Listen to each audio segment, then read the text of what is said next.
Hola amigos, ¿qué tal? Hoy es domingo 6 de julio del 2025 y he decidido retomar los videos sobre la coyuntura nacional e internacional.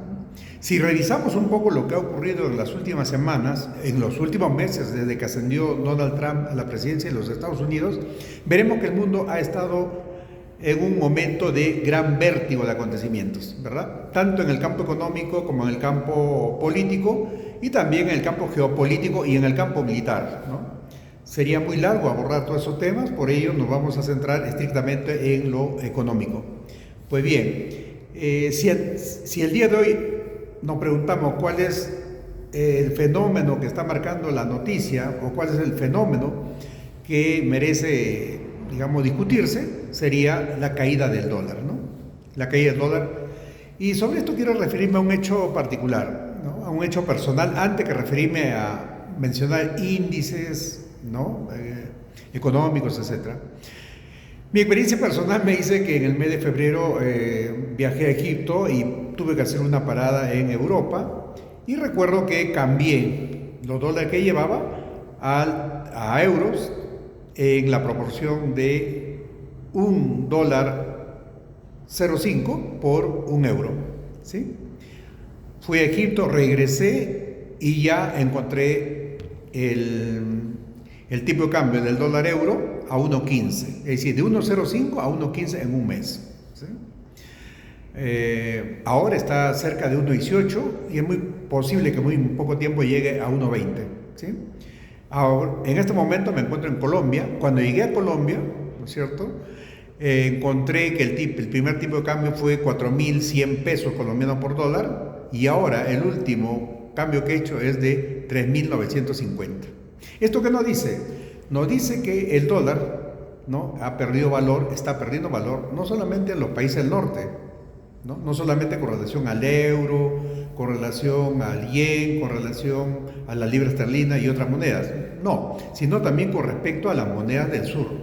De hecho, prácticamente el dólar ha perdido, ¿no?, valor casi con todas las monedas, excepto con Argentina, ¿no? Que Argentina sí, el peso argentino es la única que se ha devaluado en 14% en lo que va de estos meses, ¿sí? Curiosamente, el Perú, que se considera como una de las monedas más fuertes, no es la que más se ha valorizado, no. La que más se ha valorizado es el real brasilero, luego seguido por incluso el peso uruguayo, el peso colombiano, el peso chileno, ¿no? Y el sol peruano está en el sexto lugar. Ahora, ¿por qué ha ocurrido esto? Porque si el sol es la moneda más fuerte, ¿no?, una de las monedas más fuertes, porque está en un sexto lugar en cuanto a revaluación con respecto al dólar. Bueno, la respuesta es que en el Perú tenemos, como sabemos, un banco central, ¿no?, que interviene, tenemos una flotación sucia, ¿no? El Banco Central interviene no solamente cuando el dólar se dispara hacia arriba, sino también cuando cae hacia abajo, ¿no? Entonces interviene ya sea comprando o vendiendo dólares, con lo cual hace que estas caídas o bajadas no sean tan espectaculares, digamos, ¿sí? Y eso es lo que explica en este caso. Pues bien, la pregunta es ¿por qué está bajando el dólar en el mundo? ¿No? Porque no solamente es con algunos países, sino prácticamente con todos, ¿no?, como hemos visto, exceptuando en el caso de América Latina, el caso de Argentina. Bien, esto tiene que ver definitivamente con lo que ha pasado en los últimos años. Es más, la caída del dólar en estos meses solamente es comparable con la caída que tuvo el dólar cuando Richard Nixon, ¿no?, en 1971 abandonó, digamos, el sistema de la referencia del dólar en oro, ¿no? Es decir, en 1971, como se recuerda, se estableció la nueva arquitectura de la posguerra y en esa nueva arquitectura, ¿no?, el dólar pasó a ser la moneda dominante, en tanto que era la única moneda que tenía anclado su valor con respecto al oro, ¿no? $35 la onza Troy. Es decir, por cada $35 que emitía el banco, la Fed, en este caso Fort Knox, en Fort Knox tenían que guardarse una onza de oro, ¿sí? Y quienes podían solicitar ¿no?, que se conviertan los papelitos, los dólares, en oro, solamente eran los bancos centrales. Pues bien, ese acuerdo se rompió en 1971, cuando Nixon cortó la conversión del dólar en oro, y en ese momento el mundo también entró en un caos financiero, ¿no?, internacional, y el dólar se devaluó. Bueno, desde esa época hasta ahora no se había visto un caso semejante. O sea, para que vean la gravedad de lo que viene ocurriendo con el dólar en los últimos meses. Entonces surge la pregunta, ¿por qué ocurre esto? ¿Verdad? Bueno, la explicación está en las medidas que se están tomando en Estados Unidos, lógicamente, que es el país del cual el dólar es la moneda oficial. Bien, como sabemos, como ya hemos revisado en otros videos, Donald Trump inició su campaña atacando en primer lugar lo que yo he denominado a una de las cabezas del monstruo de dos cabezas. Estados Unidos, en mi opinión, enfrenta un monstruo de dos cabezas. Uno es el déficit fiscal y el otro es el déficit comercial. Ambos son muy fuertes y muy grandes y también tienen una relación, una correlación. Bueno, ¿cómo quiso atacar el déficit comercial? Bueno, ya lo sabemos, imponiendo aranceles a diestra y siniestra, y en el famoso Día de la Liberación dio a conocer los impuestos que iba a poner a todos los países prácticamente del mundo, porque casi todos tenían un superávit con respecto a Estados Unidos, ¿sí? Pues bien, sabemos también los vaivenes que ha tenido esta política de Trump de poner aranceles altos, luego bajarlos, luego volver a subirlos, tanto con China como con Europa, como con Canadá, como con los socios que tiene como Canadá y México, etcétera, etcétera, ¿no? Bien, todos estos vaivenes, ¿no es cierto?, lógicamente han originado una desconfianza hacia el dólar. Pero no solo eso, ¿no? También hemos visto en los últimos meses cómo Donald Trump se ha empeñado en atacar al presidente del Banco Central de los Estados Unidos, que es la Fed, ¿no?, en este caso al señor Powell. Bueno, Donald ha criticado muy seriamente a Powell, indicándole que es un ineficaz, que siempre llega tarde, que, en fin, poniéndole adjetivos, ¿no? Y eso llama la atención porque es la primera vez que yo sepa, no sé si ustedes conocen algún caso similar, en el que el presidente, ¿no?, de una nación, pues le mina la credibilidad a un organismo tan importante como es el Banco Central, ¿no?, que es uno de los bastiones sobre el cual se levanta toda la superestructura financiera de un país.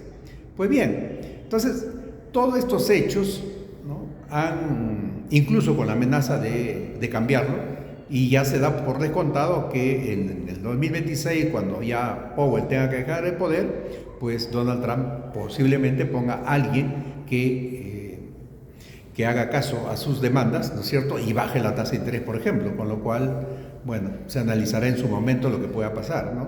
Porque si hay algo que caracteriza a los bancos centrales del mundo es su independencia respecto precisamente al poder ejecutivo. Bueno, todos estos vaivenes, todos estos ataques, etcétera, han creado pues una desconfianza, no solamente en los países, sino también en los inversionistas, ¿no? Quienes tienen los dólares que Estados Unidos ha inundado al mundo son países e inversionistas o fondos de inversión, ¿verdad? Grandes fondos de inversión, que muchos de ellos incluso manejan fondos que son mayores que el PBI, no solamente de países latinoamericanos, sino incluso europeos. Pues bien, entonces todo esto ha conducido a que haya una desconfianza en el dólar. Ya sabemos que China, que era uno de los principales tenedores de la deuda de dólares, ¿no?, ha ido desprendiéndose de estos bonos, ¿sí?, a tal punto que ahora ya no es el principal país que tiene estos bonos, sino lo es Japón, ¿no? Ya China ha pasado en segundo lugar. Y por otro lado, los fondos de inversión que hasta ahora tenían casi como una rutina, ¿no?, entrar a la bolsa de valores de New York, o sea, entrar a Wall Street cuando habían perspectivas favorables, ¿no es cierto?, y luego salir de ellas cuando estas se volvían negativas y anclarse en los bonos del tesoro, o sea, anclarse en el dólar, en la variable de renta fija, ¿no?, y cuando nuevamente Wall Street se volvía, digamos, se tornaba muy promisorio, nuevamente dejaban los dólares de los bonos y se iban a Wall Street, ¿no? Entonces había ese vaivén. Sin embargo, ahora ese vaivén se ha roto, ¿no? Todo apunta a señalar que se ha roto, pues cuando ya Wall Street hay problemas, ¿no? Ya los inversionistas abandonan Wall Street, pero ya no recurren al dólar, ¿sí? Ya no recurren al dólar por todas estas consideraciones que hemos señalado, y por el contrario recurren a otros medios, ¿no? Siendo los principales fundamentalmente el oro y otras monedas, ¿no? También criptomonedas como el Bitcoin fundamentalmente, ¿sí? Entonces eso definitivamente está presionando a que la demanda por dólares pues baje sustancialmente, mientras que la oferta se mantiene o incluso se va a aumentar en los próximos meses y años, dado que ya el Congreso de Estados Unidos aprobó la hermosa ley de Trump, con el cual se asegura que para los próximos años va a haber más déficit y más endeudamiento, por lo menos 3 billones o 3 trillones en la nomenclatura norteamericana, que se va a incrementar la deuda, ¿no? Entonces, definitivamente ese hecho de que la demanda disminuya por los dólares, por los títulos anclados en dólares como los bonos del Tesoro, está consiguiendo que el tipo de cambio baje con respecto a todos los países, ¿no? Ahora bien, ¿cuáles son las perspectivas de cara a los próximos meses? ¿Sí? Yo creo que esta tendencia no se va a detener. Creo que esta tendencia más bien va a seguir incrementándose, porque de repente no es un hecho ajeno a la voluntad de Washington. La pregunta es, ¿esto es producto de la casualidad o hay una causalidad? En otras palabras, ¿es una cosa del azar, que algo que no se puede evitar, o más bien se está induciendo a que esto ocurra? Bueno, ya comienzo a partir de la idea de que esto obedece más bien a una estrategia de Washington. ¿Por qué? Porque ¿qué se busca con los aranceles? ¿Qué busca Donald Trump cuando pone aranceles, digamos, a todos los demás países? A todos nos ha puesto un flat de 10%, ¿no? O sea, todos los países tienen 10%. Nosotros tenemos 10% y luego van negociando con cada uno de los países, ¿no? Hasta ahora creo que solo han negociado con 5, incluyendo China, Reino Unido, Vietnam y otros 2 países más que no recuerdo en este momento. Han negociado con 5 países, pero a los demás países no va a negociar. Lo que ha dicho es que nos va a enviar simplemente una carta de 2 o 3 páginas en la cual prácticamente nos dice lo acepta o lo deja, ¿no? En fin, pero ¿qué es lo que busca con esto? Lo que busca es cerrar su brecha, dado que las importaciones son mayores que las exportaciones. Entonces, con los aranceles, de lo que trata es de que estas importaciones, ¿no es cierto?, de alguna manera disminuyan, ¿no? Pero un dólar fuerte, ¿qué hace? Un dólar fuerte hace que favorezca las importaciones y desincentive a las exportaciones, un dólar fuerte. Por lo tanto, un poco como que no estarían alineados estos dos mecanismos para el objetivo común, que es cerrar la brecha comercial, ¿no? Cerrar una de las cabezas del monstruo. Entonces, lo que conviene para cerrar esta brecha es que estas importaciones disminuyan, pero que las exportaciones suban. Y para que suban las exportaciones, todos lo sabemos, es necesario una moneda devaluada, ¿no? Porque cuando se devalúa la moneda, se favorecen las exportaciones y se encarecen las importaciones, ¿no? Pues bien, entonces podría ser, ¿no? Ya me inclinaría a pensar que esto apunta o es producto de una estrategia. Una estrategia que, en mi opinión, es muy peligrosa incluso para los propios intereses de Estados Unidos, porque si algo ha permitido que Estados Unidos siga manteniéndose como una hegemonía mundial en los últimos años, ha sido precisamente por un dólar que ha servido de reserva en todos los países, ¿no es cierto? Un dólar fuerte que ha servido de reserva y que ha dado confianza, ¿no? Es verdad que en estos momentos esas reservas han bajado. Antes eran el 80% y ahora me parece que están en el 59% como componente de las reservas internacionales de todos los países, ¿sí? Pero si se devalúa, pero si comienza a perder valor a nivel internacional con respecto a las demás monedas, lógicamente que también ese papel de reserva se va a ver, digamos, afectado, ¿no? Entonces hay dos objetivos que no se pueden lograr simultáneamente porque son contradictorios. O bien un dólar bajo que te favorece las exportaciones y te permite cerrar la brecha comercial, pero que sin embargo atenta contra el dólar como depósito de valor, como un eje fundamental dentro de las reservas internacionales de los países, ¿sí? Sin embargo, ese es uno de los dilemas que tiene la economía norteamericana en estos momentos, y lógicamente lo que suceda con el dólar nos va a afectar. Yo soy un convencido pleno, después de muchos estudios y muchos análisis que he hecho, que en verdad lo que pasa con la economía de nuestro país es más producto de lo que ocurre afuera y que impacta adentro que las propias medidas que podamos tomar internamente, ¿sí? Pues bien, entonces ese es el panorama del dólar, ¿sí? Habrá que estar atento a lo que ocurre en los próximos meses, ¿verdad?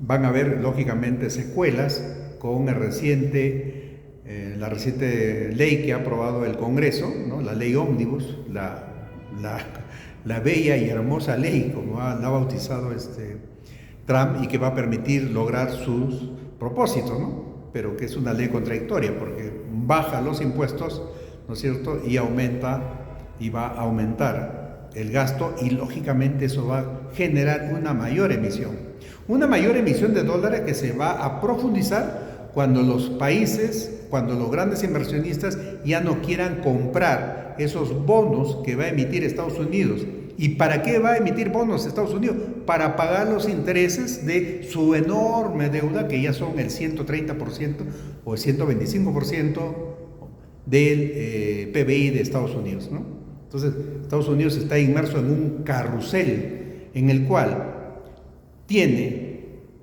intereses de bonos que ya incluso superan el trillón, que incluso ya superan los gastos de defensa dentro del presupuesto, ¿no? Que tiene que pagar esos intereses, y para ello tiene que emitir bonos. O sea, se endeuda para pagar los intereses de las deudas pasadas. Bueno, ¿qué va a pasar? Para terminar, para no ser muy largo este video, ¿qué va a pasar cuando ya no quieran comprar los inversionistas, ¿no? Los fondos de inversión, los grandes inversionistas ya no quieran comprar estos dólares, ni los países tampoco, ¿sí? ¿Qué va a pasar? Va a obligar, el único camino que queda, que estos bonos sean comprados por la FED, o sea, por el Banco Central, lo cual va a significar que esa descomunal, porque ya es descomunal, emisión de dólares que se ha dado después de la pandemia, todavía tenga una pendiente más elevada, ¿no? Con lo cual, si esos dólares se quedaran en Estados Unidos, ¿no es cierto?, provocaría pues una inflación a la argentina o a la venezolana, ¿no? Pero como esos dólares salen al país, lo que pueden generar es una inflación de carácter internacional mediatizada.